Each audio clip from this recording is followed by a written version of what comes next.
Welcome to IBTV. ముందుగా headlines చూద్దాం. Chandrababu WhatsApp tech ప్రకటన, ఇంటికే ప్రభుత్వ సేవలు, వాట్సాప్ గవర్నెన్స్ అని వ్యాఖ్య. ఆగస్టు 15 నుంచి కార్యాలయాలకు తిరగనవసరం లేదని వెల్లడి. ఇంటి నుంచే ఫిర్యాదుల పరిష్కారమన్న సీఎం.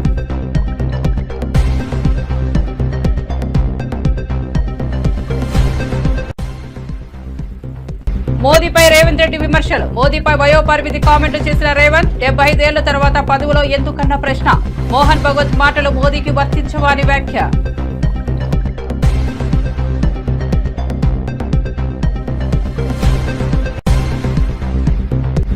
వేమూరు శోక్ భవన్ పరామర్శించిన పేర్ని నాని, ఆసుపత్రిలో ధైర్యం చెప్పిన మాజీ మంత్రి. వైసీపీ నేతకు పూర్తిగా సహాయం చేస్తామన్న హామీ, కుటుంబానికి మద్దతుగా ఉన్నామన్న పేర్ని నాని.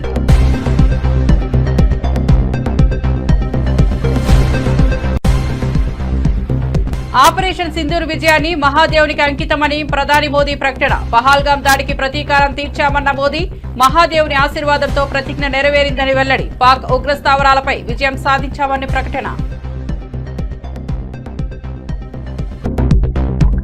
ఇక వార్త వివరాల్లోకి వెళ్తే, మాజీ మంత్రి గుడివాడ అమర్నాథ్ సీఎం చంద్రబాబు సింగపూర్ పర్యటనపై తీవ్ర విమర్శలు చేశారు. అక్రమంగా సంపాదించిందే దాచడానికి చంద్రబాబు సింగపూర్ వెళ్తున్నారంటూ సెటైర్లు వేశారు. అక్కడకు వెళ్లడం వల్ల ఏం సాధించారో చెప్పలేని పరిస్థితిలో ఉన్నారని ఎద్దేవా చేశారు. బాప్ 1 నంబరీ, బేటా 10 నంబరీ అని వ్యాఖ్యానించారు. గత 2 రోజులుగా రాష్ట్ర ముఖ్యమంత్రి గారి కొడుకు ఇద్దరు కూడా సింగపూర్ నుంచి వచ్చిన తర్వాత అక్కడ ఏమీ సాధించలేక, ఎందుకు వెళ్ళారో ప్రజలకు చెప్పుకోలేక,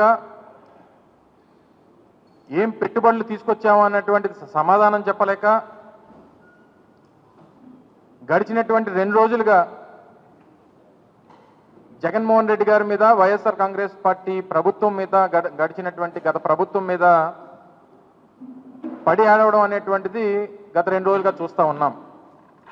సహజంగా ఒక దేశ పర్యటనకు వెళ్ళినప్పుడు పెట్టుబడుల కోసం అని చెప్పినటువంటి రాష్ట్ర ముఖ్యమంత్రి గారు సహజంగా ఒక దేశ పర్యటనకు వెళ్ళి వచ్చిన తర్వాత రాష్ట్ర ప్రజలను ఉద్దేశించి సంబంధించినటువంటి విషయాలన్నీ కూడా చెప్పడం అనేటువంటిది సహజంగా జరిగేటువంటి సందర్భాలు. కానీ డిఫాక్టో సీఎంగా ఉన్నటువంటి కొడుకు వచ్చి విషయాలన్నీ కూడా చెప్తూ అక్కడ ఏం సాధించారో అన్నటువంటిది చెప్పుకోలేక తిరిగి జగన్మోహన్ రెడ్డి గారి మీద పడేయడం అనేటువంటిది నిన్న మొన్న చూసాం. అయితే ఆయన మాటలు చూసిన తర్వాత ఏమనిపించిందంటే, బాప్ 1 నంబరీ, బేటా 10 నంబరీ. ఈయన సంపాదించినటువంటి అవినీతి సొమ్ముని పెట్టుబడులు పెట్టడానికి వెళ్ళాడు సింగపూర్. ఆయన నేను ఈరోజు సవాల్ చేస్తా ఉన్నా, ముఖ్యమంత్రి గారి కొడుక్కి సవాల్ చేస్తా ఉన్నా. 2014-19 మధ్యలో మీరు చేసుకున్నటువంటి సింగపూర్తో చేసుకున్నటువంటి కన్సార్టియం ఏదైతే ఉందో అందులో 1691 ఎకరాలు సీడ్ క్యాపిటల్ ఏదైతే మీరు ప్రతిపాదించారో అందులో ఈ రాష్ట్ర ప్రభుత్వం, ఆ రోజు ఆంధ్రప్రదేశ్ రాష్ట్ర ప్రభుత్వం 12,000 కోట్ల రూపాయలు పెట్టుబడులు పెట్టడానికి, పెట్టుబడులు పెట్టేదేమో రాష్ట్ర ప్రభుత్వం, 58% వాటా ఏమో సింగపూర్కి సంబంధించినటువంటి సంస్థలకేమో 58% వాటా. వాళ్ళు ₹1 పెట్టుబడి పెట్టరు. టర్నోవర్లో మాత్రం 91.5% ఆ సింగపూర్ వాళ్ళకి, 8.5% మాత్రమే రాష్ట్ర ప్రభుత్వానికి. ఎక్కడన్నా ఉందండి? ఇది పెద్ద స్కామ్ కాదా? బీజేపీ నేతలు కడుపులో కత్తులతో రాజకీయాలు చేస్తున్నారని మంత్రి పొన్నం ప్రభాకర్ మండిపడ్డారు. ముస్లింల పేరిట బలహీన వర్గాలకు అన్యాయం చేస్తున్నారని ఆరోపించారు. బీసీల న్యాయం కోసం ఢిల్లీలో ధర్నా చేయాలన్నారు. తెలంగాణ బీజేపీ ఎంపీలు, కేంద్ర మంత్రులు కేంద్రంపై ఒత్తిడి తేవాలని డిమాండ్ చేశారు. శాసనసభలో చట్టం చేసి గవర్నర్ గారితో ఆమోదం పొంది రాష్ట్రపతి గారికి పంపేదాకా న్యాయపరమైన ఇబ్బంది లేకుండా, అంతశుద్ధి లేకుండా ఇంకోటి ఈ యొక్క 42% రిజర్వేషన్ల కొరకు మా కార్యక్రమాన్ని కొనసాగించారు. ఇప్పుడు గౌరవ రాష్ట్రపతి గారు ఆమోదం పొందాల్సిన ఈ యొక్క బిల్లుపై భారతీయ జనతా పార్టీ కడుపుల కత్తులు పెట్టుకొని అల్లుకొని కలిగిన వర్గాలకు స్పీకింగ్ చేస్తూ ఉంది. శాసనసభలో మద్దతు ఇచ్చి ఢిల్లీకి వెళ్ళిన తర్వాత నేను అడ్డుకుంటా ఉంది ముస్లింల పేరు మీద. ఇవాళ కిషన్ రెడ్డి గారిని అడుగుతున్నా, కేంద్ర మంత్రి మీరు తప్పులుంటే సవరించి మీరు తెలంగాణకు ఆమోదింపేసి పిచ్చిలకు న్యాయం చేస్తున్నారు. మీరు బలహీన వర్గాల వ్యతిరేకి రామచంద్రరావు చేసే ధర్నాలో పాల్గొని మీరు కూడా బలహీన వర్గాల వ్యతిరేకిగా మారుతా ఉన్నారు. ఇలా ఆనాడు తెలంగాణ ఉద్యమం ఏ విధంగా కొనసాగిందో ఈరోజు బలహీన వర్గాల రిజర్వేషన్ సాధన కొరకు కూడా పార్టీల కన్నా ఉద్యమం కొనసాగుతుంది. మీ బీజేపీలో ఉన్న మంత్రులు నాయకులందరినీ కోరుతా ఉన్నా, రిజర్వేషన్ అనేటువంటిది ప్రజాస్వామికంగా కష్టబద్ధంగా అన్ని రకాల సర్వేల తర్వాత చేస్తూ ఉన్నాం. దీన్ని వెంటనే ఆమోదించడానికి, ఈ ధర్నా ప్రజల దృష్టి మరల్చడానికి లేదా మీరు బీసీ రిజర్వేషన్ అడ్డుకోవడానికి చేస్తున్న ధర్నాగా భావిస్తూ ఉన్నాం. మీరు రిజర్వేషన్లు సాధించాలనుకుంటే ఈ ధర్నా ఢిల్లీలో చేయండి, లేదా బీసీ అని చెప్పుకుంటున్న ప్రధానమంత్రిని ఒప్పియండి. కేంద్రంలో అధికారంలో ఉన్నారో రాజకీయపరమైన ధర్నాలు వద్దు. నిజంగా శక్తిశుద్ధులు బీసీలకు న్యాయం చేయాలంటే ఢిల్లీ నాయకత్వంలో ఒత్తిడి తెమ్మని బీజేపీ నాయకత్వాన్ని ప్రభుత్వం స్థానిక సంస్థల ఎన్నికలు జరపాలని కోర్టులు కూడా అటువంటి ఆదేశాలు ఇచ్చి కేంద్రం నుంచి వచ్చే నిధులు రాకున్నప్పటికీ కూడా 42% రిజర్వేషన్లతో మేము ఎన్నికలకు పోవాలని నిర్ణయించుకున్నాం. ఎటువంటి మార్పు లేదు. అందుకే భారతీయ జనతా పార్టీకి డిమాండ్ చేస్తా ఉన్నాం. గవర్నర్ గారు ఆమోదింపజేసి పంపిన రాష్ట్రపతి గారి చెల్లించిన బిల్లును వెంటనే ఆమోదింపజేసే బాధ్యత భారతీయ జనతా పార్టీ నాయకత్వంది, బీసీఎంపీ ఐదుగురిది, కిషన్ రెడ్డి గారిది, నరేంద్ర మోడీ గారిది. ఆపరేషన్ సింధూర్ విజయాన్ని మహాదేవుడికి అంకితం చేస్తున్నట్లు ప్రధాని మోదీ ప్రకటించారు. పహల్గాం ఉగ్రదాడికి ప్రతీకారం తీర్చుకుంటానని ప్రతిజ్ఞ చేసిన విషయాన్ని గుర్తు చేశారు. మహాదేవుని ఆశీర్వాదంతోనే ఆ ప్రతిజ్ఞ నెరవేరిందన్నారు. పాకిస్తాన్ ఉగ్ర స్థావరాలపై విజయవంతంగా దాడి జరిపినట్లు వెల్లడించారు. आज मैं ऑपरेशन सिंदूर के बाद पहली बार काशी आया हूं।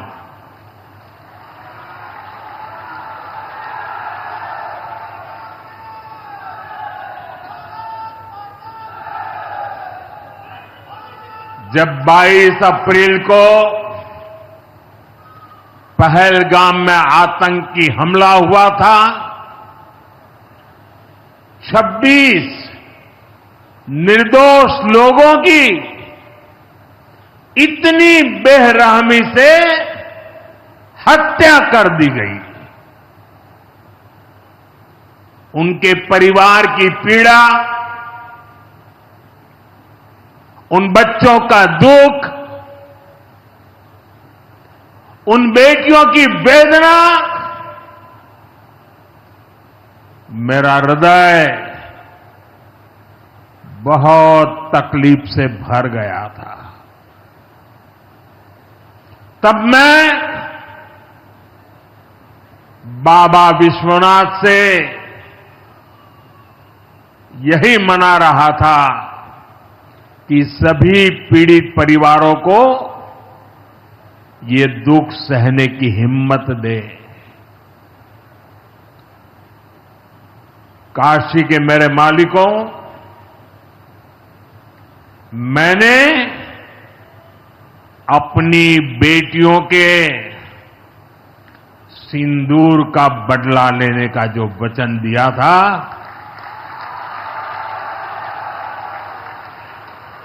वो भी पूरा हुआ है। ये महादेव के आशीर्वाद से ही संभव हुआ है। मैं ऑपरेशन सिंदूर की सफलता को उनके चरणों में समर्पित करता हूं।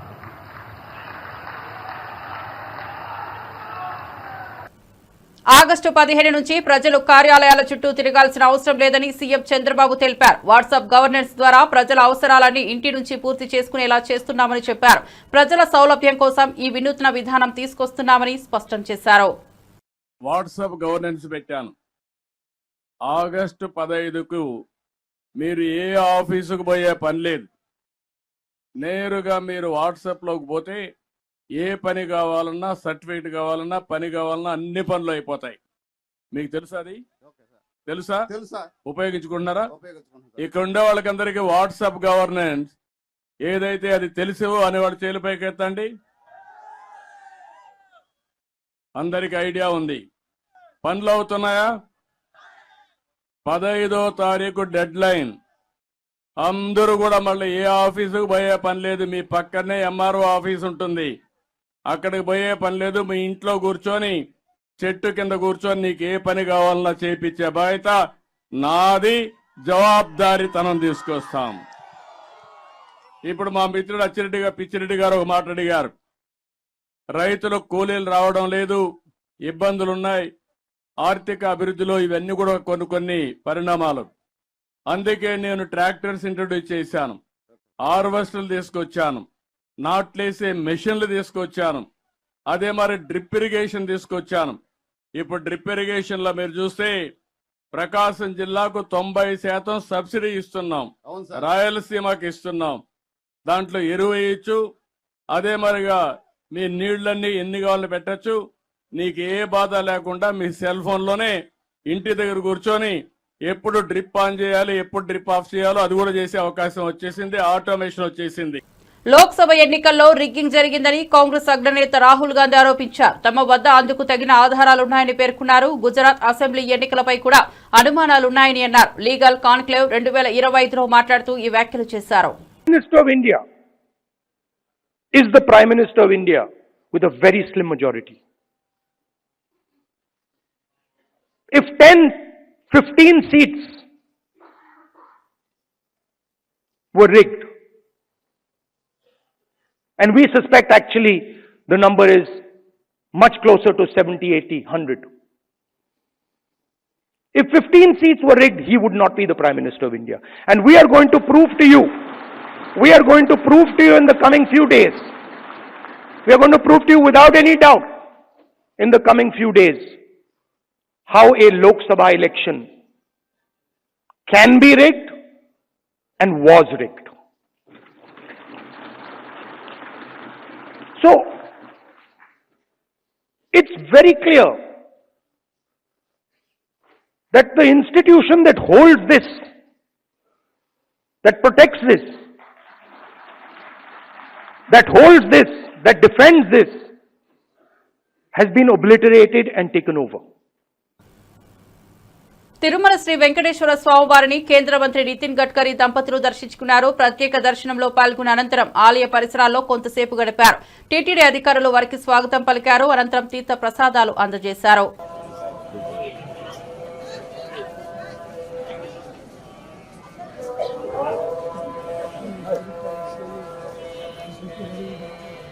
జై శ్రీరామ్. జై శ్రీరామ్.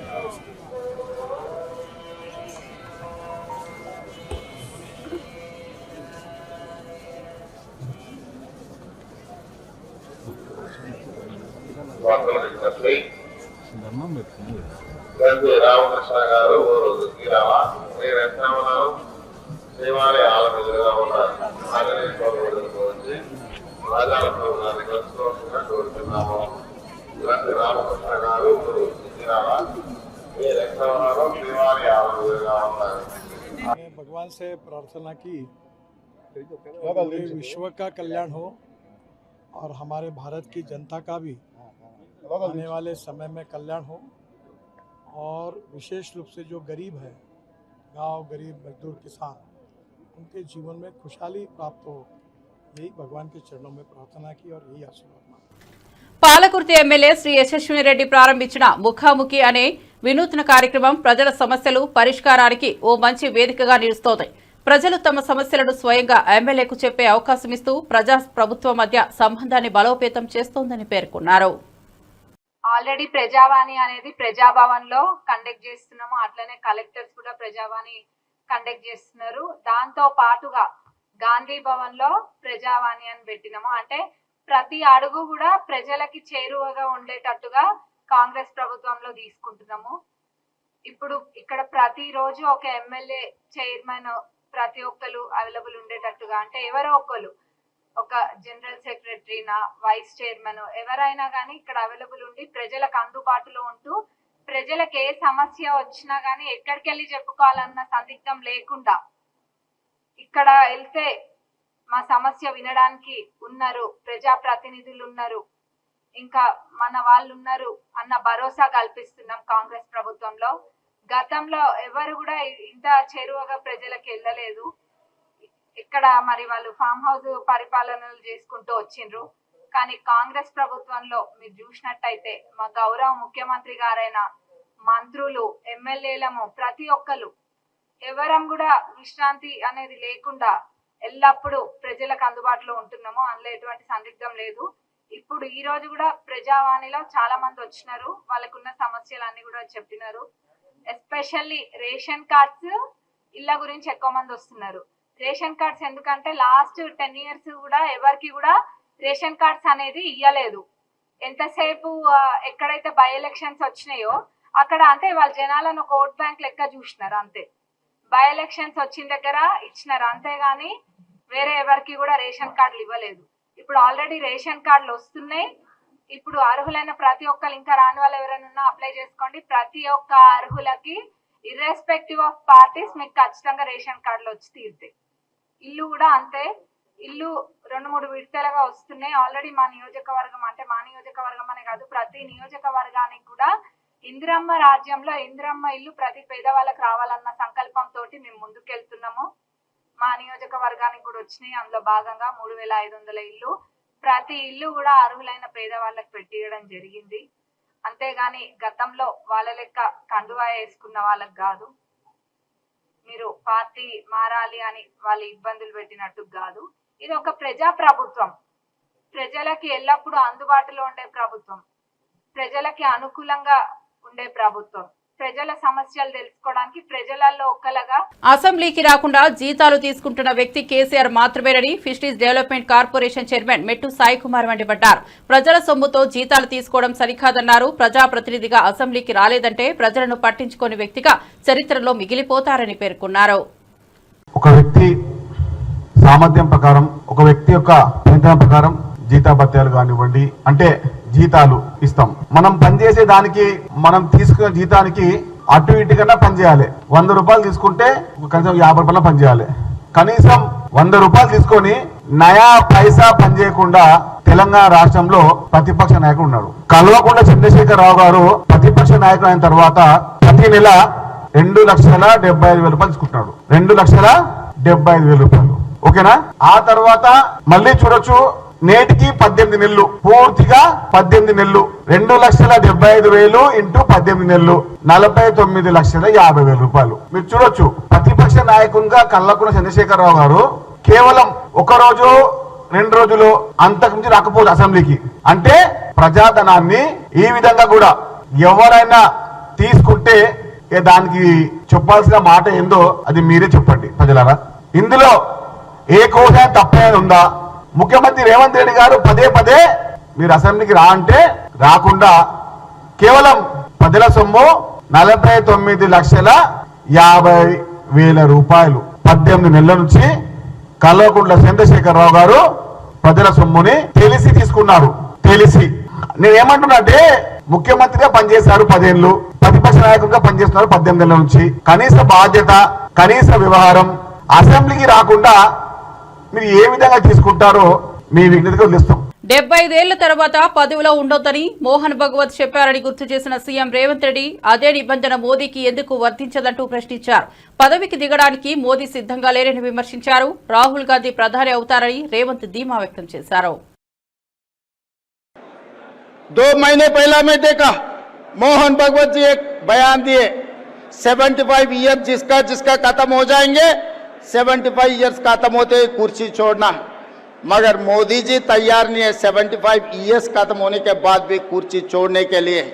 रास्ता से अल्द्वानी जी को, मुरली मनोहर जी को हटा दिए 75 ईयर्स एक कंडीशन लगा दे के। इसीलिए इस मंच से मैं संघ परिवार को राहुल गांधी जी के तरफ से एक बयान देना चाहता हूं। आप लोग नहीं हटा सकते मोदी जी को। मोदी जी को हटाने वाले राहुल गांधी है। आने वाले चुनाव में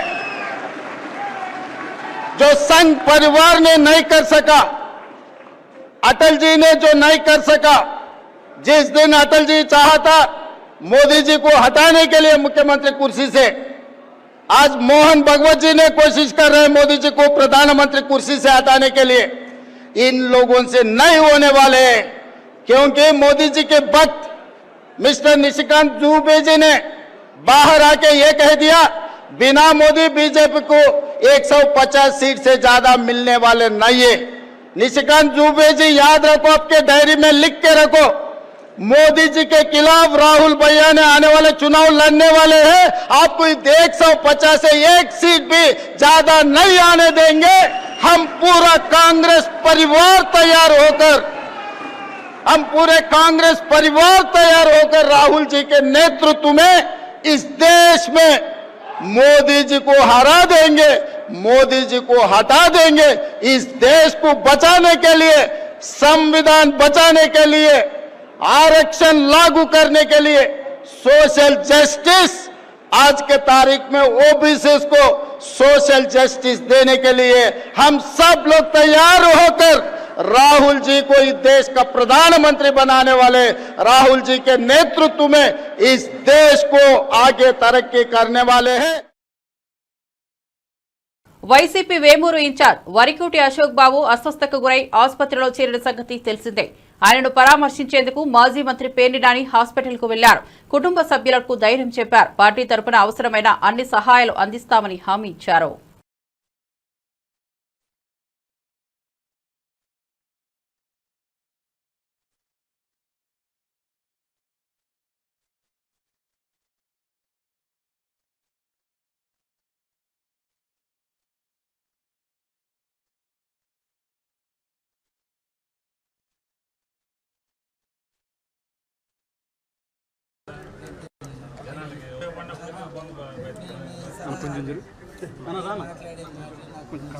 ప్లీజ్ మీకోసం వచ్చింది.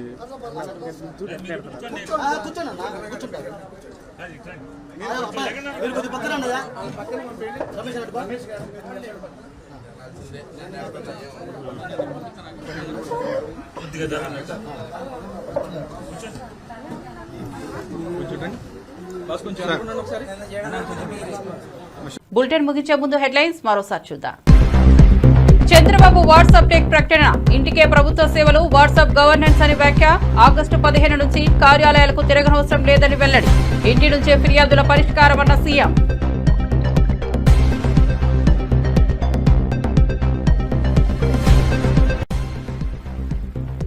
మోదీపై రేవంత్ రెడ్డి విమర్శలు. మోదీపై వయోపరిమితి కామెంట్లు చేసిన రేవంత్, 75 ఏళ్ల తర్వాత పదవిలో ఎందుకన్న ప్రశ్న.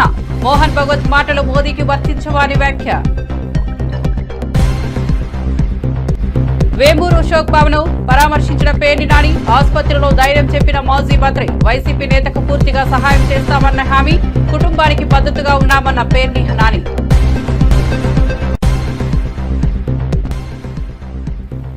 ఆపరేషన్ సింధూర్ విజయాన్ని మహాదేవునికి అంకితమని ప్రధాని మోదీ ప్రకటన. పహల్గాం దాడికి ప్రతీకారం తీర్చామన్న మోదీ. మహాదేవుని ఆశీర్వాదంతో ప్రతిజ్ఞ నెరవేరిందని వెల్లడి. పాక్ ఉగ్రస్థావరాలపై విజయం సాధించామని ప్రకటన. ఇవి బులెటిన్ విశేషాలు. చూస్తూనే ఉండండి IBTV.